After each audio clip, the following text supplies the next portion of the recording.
Right, so I'm going to read Genesis 29. When we last left off, Jacob was venturing off to Padan Aram. So, Genesis 29. Then Jacob continued on his journey and came to the land of the eastern peoples. There he saw a well in the open country with 3 flocks of sheep lying near it because the flocks were watered from that well. The stone over the mouth of the well was large. When all the flocks were gathered there, the shepherds would roll the stone away from the well's mouth and water the sheep.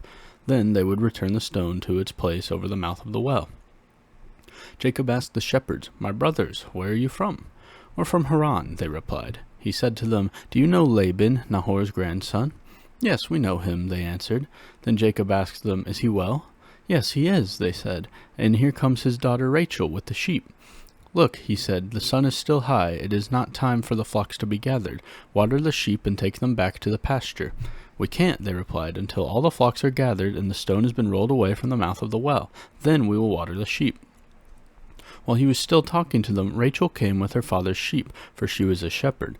When Jacob saw Rachel, daughter of his uncle Laban, and Laban's sheep, he went over and rolled the stone away from the mouth of the well and watered his uncle's sheep. Then Jacob kissed Rachel and began to weep aloud. He had told Rachel that he was a relative of her father and a son of Rebekah, so she ran and told her father. As soon as Laban heard the news about Jacob, his sister's son, he hurried to meet him. He embraced him and kissed him and brought him into his home. And there Jacob told him all these things. Then Laban said to him, "You are my own flesh and blood." Jacob marries Leah and Rachel.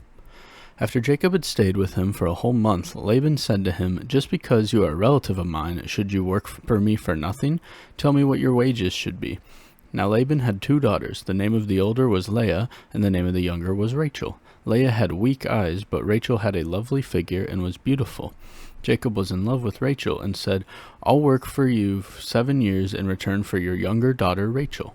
Laban said, "It's better that I give her to you than to some other man. Stay here with me." So Jacob served 7 years to get Rachel, but they seemed like only a few days to him because of his love for her.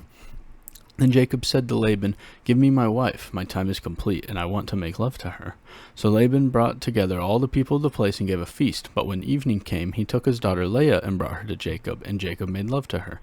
And Laban gave his servant Zilpah to his daughter as her attendant. When morning came, there was Leah. So Jacob said to Laban, "What is this you have done to me? I served you for Rachel, didn't I? Why have you deceived me?"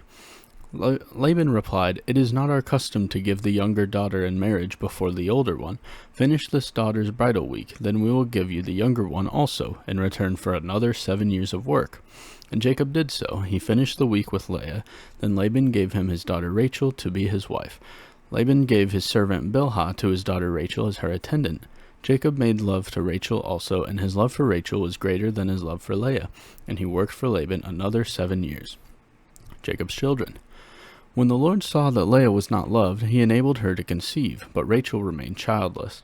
Leah became pregnant and gave birth to a son. She named him Reuben, for she said, "It is because the Lord has seen my misery. Surely my husband will love me now." She conceived again, and when she gave birth to a son, she said, "Because the Lord heard that I am not loved, he gave me this one too." So she named him Simeon.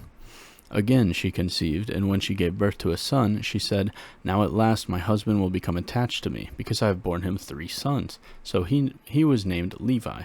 She conceived again, and when she gave birth to a son, she said, "This time I will praise the Lord." So she named him Judah. Then she stopped having children. That was Genesis 29.